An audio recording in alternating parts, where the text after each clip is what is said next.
Hi, this is Rene Sagaran, pioneer member and choreographer of The Maneuvers and former dancer choreographer of Mr. Pure Energy Gary V. Welcome to RAS TV!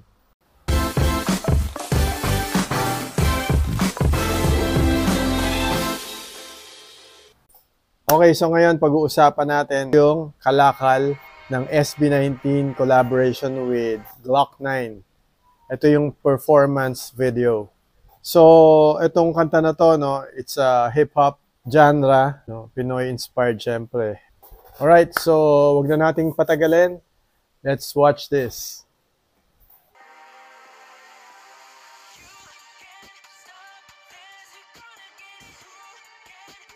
Okay, first of all, ano bang ibig sabihin ng kalakal? No, siguro in one word, paninda. No, in English, goods, merchandise, trade, commerce, commodity. Example, kunyari yung commodity, yung water, di ba? Kailangan natin yan. Very essential. Pwede nating ibenta at pwede kang kumita.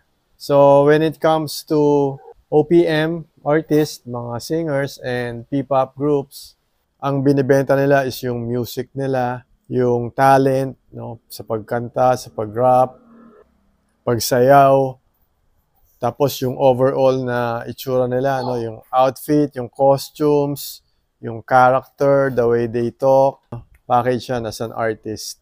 And syempre, ang pinaka-importante dyan is yung how you deal with your fans. So syempre, alam naman natin na ang SB19 talagang mahal na mahal nila ang mga 18. Alright? Yung ibig sabihin ng kalakal, meron siyang dalang kariton, tapos susuyurin niya yung mga basura, gano'n, or kung ano man yung mga makikita niya sa kalye na pwede niyang ayusin, linisin, at ibenta. So, ganun yung concept ng video nila. Okay? Kaya kung mapapansin nyo, so umpisa sa kalye yan eh. Sa labas ka mga ngalakal eh. May street na SB19 tapos kalakal. No? Tapos sa music video, meron naman Glock 9 Street. No? And kung mapapansin nyo, ang daming gamit, no? Like yung ukay-ukay, uso yan sa Pinas, di ba? Yung mga damit, may kung ano-anong gamit, may mga dartboard, lumang TV, etc. Okay? Pagdating nung chorus part, 4 lang sila. Di ba yung lyrics niya, parang no one can stop them.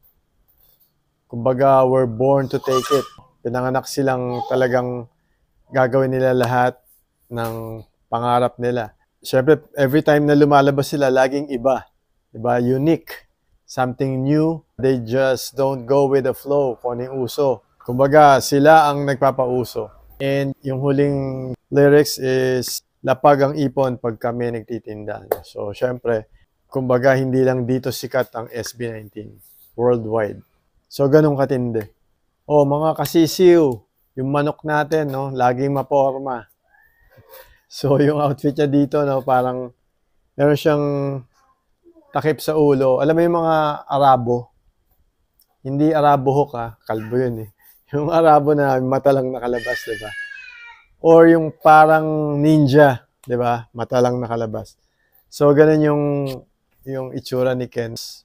Naka-gloves, no? Siyempre, yung mga nangangalakal, may gloves yan eh, para kasi kung ano dinadampot nila. Yan, may mga accessories. So, yan. Gusto ko yung forma ni Ken, no? Ganda. Tapos, yung lyrics, combined, no? Bisaya, Tagalog, and English. So, parang sinasabi lang niya dito, tignan mo yung paninda ko, bago to. Kung hindi ka aware, no? Ito yung bago, parang gano'n. Tapos, maraming nagtitinda rin dyan, pero parang scammers or fake. Tapos, yung sa last line, nung rap niya, ayun, nagagalit sila pag nakakita sila ng something unique or yung original. Okay, so si Ja, no, the boy next door. Si Ja kasi cute, no, and hindi makabasag pinggan. So, nag-rap siya dito, no, and ang galing ni Ja, no, first time ko rin siya nakita nag-rap ng ganon. Hihira lang kasi din siya nag-rap. Yung suot niya, yung outfit, simple lang, no, parang simplicity is beauty. Yun yung character niya. Yung lyrics niya, yung rap, yung parang sa last part, lunukin mo na lang, tama na ang kuda. Hindi maiwasan, may mga haters pa rin eh, di ba?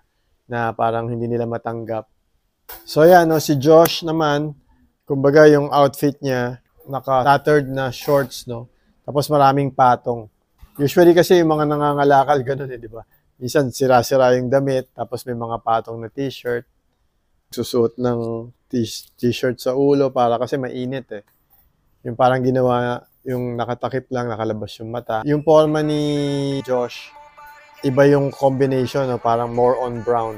Tapos merong shade sa ulo, may konting accessories, and yung lyrics naman, yung sinasabi dun sa rap, dati inaayawan sila, di ba? Parang sinusuka, hindi sila matanggap. Pero yun, pinakita nila yung talent nila, nagpursige sila, walang makakapigil, tuloy-tuloy lang. Tapos yun, no, sila yung pinaka nagsimula dito sa Pilipinas na P-pop group na sumikat. So marami ring sumunod sa footsteps nila. Tapos kung mapapansin nyo, no, yung mga dancers, transition din sila. Pagdating kay Josh, yung backup niya, yung 4 na girls. Kasi yung nauna, si Ken, si Justin, all male yun eh, puro lalaki yung mga backup. So yan, si Stel, no? Gusto ko rin yung outfit ni Stel. Maporma din, no? Ang ganda nung combination. May konting red dito sa top niya. Tapos, yung accessories niya, no? Ang ganda, ang ganda. Tapos may scarf na black. So, nung umpisa, nakalagay yun dito, eh. Nakatakip lang dito. Si Stel kasi, kumbaga marami ring talent. Aside from magaling kumanta, magaling sumayaw, and choreographer din, no? Saka si Stel, kumbaga magaling siya magpatawa. Mabilis mag-isip. Magaling din siyang host. Yung panghuli si Pinuno, no, si Pablo, siya yung nag-rap. Yung outfit medyo may similarity kay Josh. So ganun din yung color. Tapos parang naka-shorts din, 'di ba? Tapos yung signature niya na parang may palda lagi. Before nagkaroon kami ng costume na ganyan eh. Pero yung sa amin, hanggang dito lang na palda. Pinapatong. Tapos yung isa naman may zipper dito. Pag binuksan mo, mahaba. Mukha siyang palda. Pero maiksi lang. Hanggang dito lang. Yung kay Pablo, mahaba eh.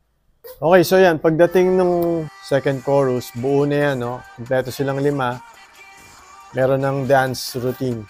Oh, so, syempre, ang ganda nung choreography ni J. Joseph. Consistent lang si J. Joseph, no? Lahat ng ginagawa niya is talagang magaganda, no? Kumbaga, yan yung style ni J. Joseph. Hip-hop na kombinasyon ng crump. And may mga floor works, may konting mga breakdance, and mga stunts. Yan, yung part na yan, yung gumaganon, yung nasa gitna si Ken, gusto ko yung part na yan, gumaganon, swing, step. So, ang ganda ng part na yan.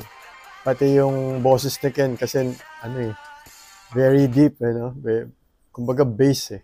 Ang ganda nung blending. So, ang ganda rin ng steps. Kumbaga, may recall. Tapos yan na.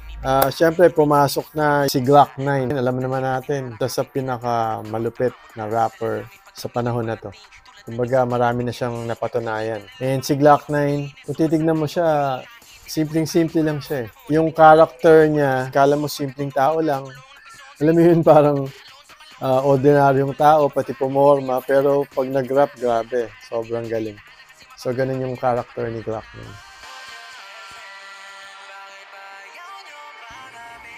Okay, so ito na yung part na pumasok na yung SB19 no, with Glock 9.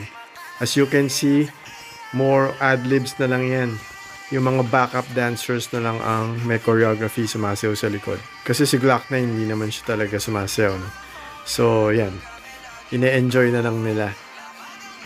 Alright? Okay, so yung pinaka-message ng Kalakal no, is about being authentic, believing in one's craft, and the power of hard work and perseverance. The song also discusses Filipino consumerism and artists' journey to build their legacy. Tapos yung song na yan, no, yung Kalakal by SB19 and Glock 9 was nominated for Wish Song Collaboration of the Year at the 10th Wish Music Awards. So hopefully manalo yung song na Kalakal. Okay guys, if you have any suggestions or requests no, na gusto nyong i-review ko, like yung any videos ng SB19, just comment down below. And kung meron pa kayong nakita na hindi ko na-discuss, no, na inputs. Syempre, yan, pwede niyong idagdag dyan sa comment section. Alright? So, hope to see you guys on my next video. God bless you all. Peace.